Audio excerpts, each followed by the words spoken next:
Ladies and gentlemen, brothers and sisters, friends, enemies, and comrades, I hope you're doing well, wherever you are.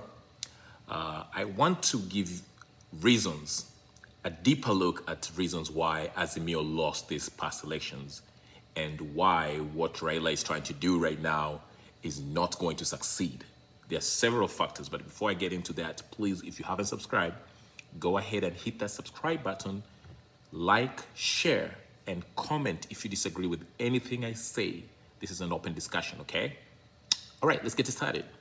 My number one reason why Azimio Brigade, Azimio La Umoja faction, lost these elections is the handshake. Why do I say the handshake? We have to remember this. When we were going to these elections, the past elections, 2017, because everything is interrelated, okay? In 2017, Uhuru Kenyatta's government was very unpopular, him and William Ruto. Uhuru was very, very arrogant. That's the view of most people. He really, brutalized anyone that would speak against his regime. And people are not happy about that. So once we went to the elections and Maraga challenged, let's remember, in 2017, leading up to the elections, Uhuru Kenyatta's government was highly unpopular.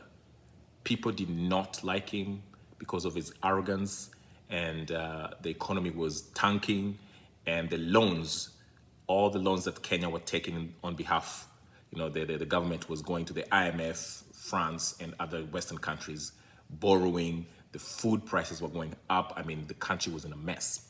And to add that, like I said, Uhuru was really arrogant and was brutalizing anyone who will speak against his regime. So leading up to 2017, like I say, the Uhuru government was really and highly, very, very unpopular with the people. So once we went to the election happens, and as we know, they claimed that they won, and NASA filed a petition to the Supreme Court to challenge the elections, the validity of the elections. And when they did, they found that this election process was not verifiable. So it was, Maraga said it was null and void, and even gave some recommendation as to, in effect, saying that, we have to carry out another elections. And like I say, one of the recommendations that he gave was that Mr. Chebukati, along with the IEBC team that was overseeing the first election, when the one that was nullified, should be restructured. They should step down and bring in a new team that can oversee the elections.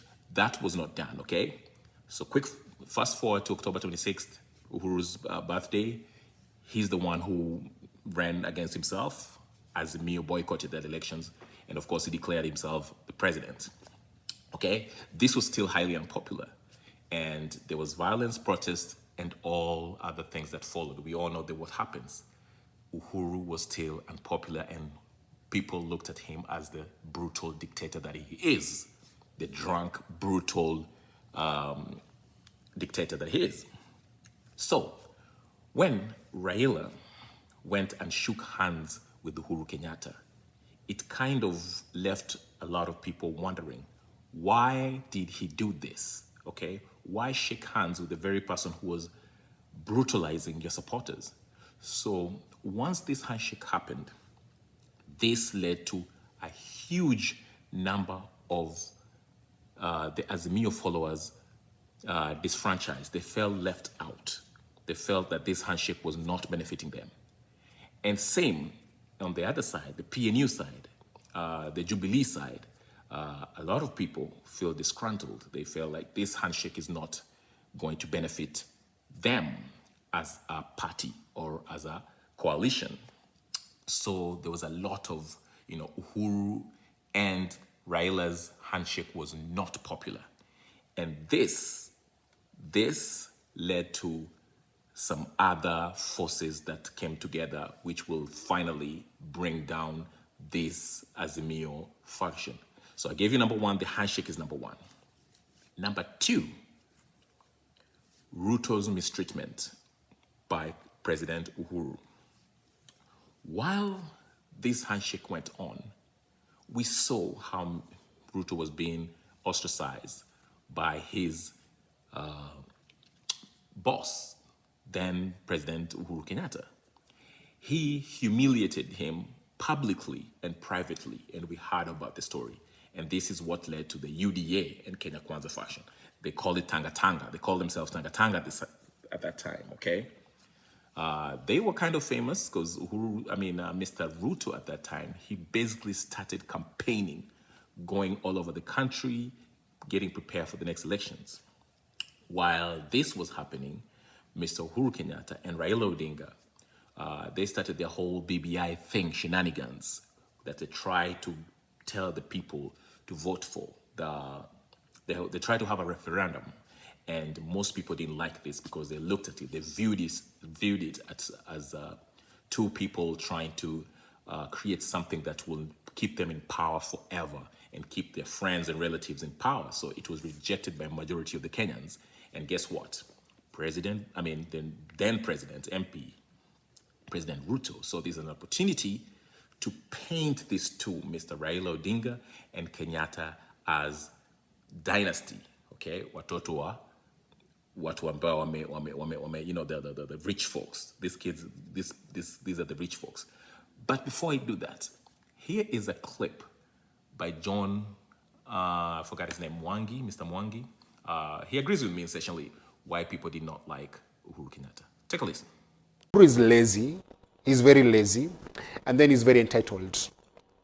And I actually asked friends and people in Azimio when I walked into that campaign team, and I said, how do you trust someone who has betrayed his deputy and they've worked together for over 10 years? You know, someone who has betrayed his deputy, how do you trust someone like that? Right. You don't come in and start telling me secrets of your ex-wife and you've been together forever. I'm like, I wouldn't trust you. So Uhuru was doing things that was very uncharacteristic. Yes. Mark Masai can fall out me and you. But I'm not going around town talking about you and trashing you. I'll find a diplomatic way of letting you go. Uhuru is lazy. Reason number 3, the Miguna factor. Miguna represented the folks that never got justice under this handshake arrangement, okay? Because remember, when Raila went and shook hands, before he went and shook hands with Uhuru Kenyatta, Mr. Miguna was forcefully detained and even forcefully exiled away from the country. So he became very vocal against this handshake arrangement. And a lot of people within the NASA organization, the supporters, the followers, the party members, they were speaking, asking Raila, hey, how can they do that? You are in the government now. You have this arrangement with Uhuru Kenyatta. Why not tell him to let Miguna come back, okay? And this would not happen. Remember, Mr. Raila traveled in Kisumu and he told the Luo community, telling them that, hey, I will bring back Miguna. Now I'm in government with Mr. Kenyatta. I'll make sure that Miguna comes back. That never came to fruition, okay? So Miguna upped his ante against this Uhuru Kenyatta government and Raila Odinga's handshake, which was viewed as total betrayal by a man who was looked at as somebody who's representing most Kenyans' aspirations and dreams, okay? So Miguna factor. And this is where the marriage of convenience started, okay? The symbiotic, mutualistic relationship between Mr. Ruto and Mr. Miguna. They were not working together in public, but if you were following Miguna's tweets, he stopped attacking Ruto since Ruto was now being ostracized by these two gentlemen, and he started speaking mainly against Uhuru Kenyatta and Raila Odinga, calling Mr. Raila the conman, because essentially he got into government, and once he was in government, he never mentioned anything about the injustice that most of the Azimio followers, most of the NASA followers endured in the hands of Mr. Kenyatta. For example, Baby Pendo, Msando, and all the people that was shot down, killed. So I can go for. That's another reason. So this also divided the Nyanza community, the Luo Nyanza demographic, okay? Because there are some people who, like, what's that governor from Migori? I forgot his name by now. His name escapes me, sorry about that. But Nyanza was also felt kind of some type of way about Raila Odinga. They were looking at it, the kind of side, giving him a side eye, like, what are you doing, okay? So that's another reason. And I will let Kidero speak about this a little bit. And this is something that's related to Ruto's last visit to Nyanza province. Just take a look and listen what Mr. Kidero is saying, and then I'll come back and wrap this up. Know that he inherited a government that had borrowed heavily. Actually, I mean, what they said is true. The government was more or less broke when President Ruto took over. So he needs to work hard. But working hard doesn't mean you don't say the truth. We've just been talking about Magoha. Magoha said it as it is. The president is saying it as it is. But what I'm happy about, the president has started making great steps in bringing Kenyans together. Where he thought he would not be welcomed is in Nyanza. All right. And he visited Nyanza first time, where the leaders who support Baba ran away and left him. Some of them, I don't know where they were hiding, whether they were under their beds, so they went to Mombasa. But they never appeared because Baba did not allow them to go and meet Ruto. 2 weeks ago, the president came and Baba allowed them to meet Ruto. The people of Nyanza welcomed Ruto, our president, kwa mayoe na vigelegele. But what they found out is that the people of Nyanza had already gone to Ruto before the leaders came. And what is happening now, I believe Baba discovered that the people whom he thought were his had already left. So basically what he's trying to do, one, is to reinvent himself, because the people whom he thought were his, whom were his core supporters, have already gone and are working with the government so that we have one Kenya. Okay, you've listened to that. But before I address that, let's address the time leading up to the elections, this past 2020, August 22 elections, okay? Miguna publicly endorsed Mr. Ruto for president, for the president's position, for his presidency, Ruto's presidency, okay? A candidature for presidency, all right? And, he was attacking Uhuru Kenyatta and Mr. Raila Odinga. We went to the elections and we know what happened. Ruto won, okay? Whether it's fair or not, I personally don't know, but there's no reason to believe that he did not win squarely and fairly, okay? Because yes, we saw the video with Raila speaking to his Jacaranda, ahead of Jacaranda rally, talking about this is what happened, there were servers that were hacked by Venezuelans. But here's the question, a simple question that most people don't want to ask.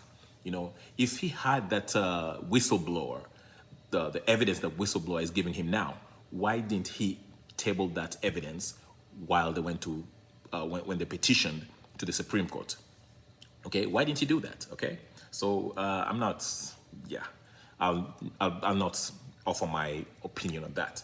But here's the thing. So with that said, now you've watched Mr. Kidero mention what's happening in Nyanza province. And I've said it before. If Ruto provides services and improves the social economic conditions in Nyanza province, he will no doubtedly finish Mr. Raila Odinga, okay? That is something that's a given. Because if you see the reception that he received when he went there, Nyanza historically is not friendly to outsiders who oppose them, okay? If Raila doesn't like somebody and you go up there and trying to campaign, you will be stoned, you will hear from them, okay? But this time, Mr. Ruto went there and he was received. Why? Because people see through this whole Miguna versus Raila thing. Because remember, even when he went to Nyanza, guess who the person he met? He met Mr. Miguna. So while people might say, oh, Miguna is not famous, he doesn't have any clout in Nyanza province, he doesn't have bread, mkate, pesa, you don't need money, okay? He is a national figure already. He has huge influence, okay? He has a huge following. People listen to what he has to say, including people in Nyanza province. So you saw that. So when Ruto went there, he was received. Now, coming back to my last point, now that I've given you few reasons, we see this whole thing now with Raila saying Chebukati must go. This election was stolen from him. I think Ruto is playing chess and Raila is playing. Sorry, Ruto is playing chess and Raila is playing checkers draft. Okay, because notice in my previous video I mentioned when Raila says all these things about how the Venezuelans hacked into the system and tabulated the votes against him, Miguna had a speech in the same day that he went to that rally in Kamkunji. He mentioned that he had won Raila years before against supporting these electronic voting machines. Okay, he warned him against this. Okay, and he gave reasons why Raila should not be crying, complaining about electoral fraud, because these are things that he was warned before him, but he never listened. So going forward, I see a lot of people at Mutembei TV speak about Nuru, Okanga, and Gaucho. I really commend these young folks speaking up, being active in politics. The problem is they are fighting a cause that's it's a cause that's not going to go anywhere. Okay, if they could just organize themselves and become an independent entity, they will go somewhere. But tagging along that Raila's clout, Raila is on the decline. People are seeing him for who he is, a self-centered politician, which unfortunately makes most of our politicians. Anyway, this is Fabrizio Romano. Tell me what you think. Agree, disagree. Comment, like, share, and most importantly, hit that subscribe button. Subscribe. Hit it and tell me what you think. This is Fabrizio Romano. I'll talk to you guys later. Peace.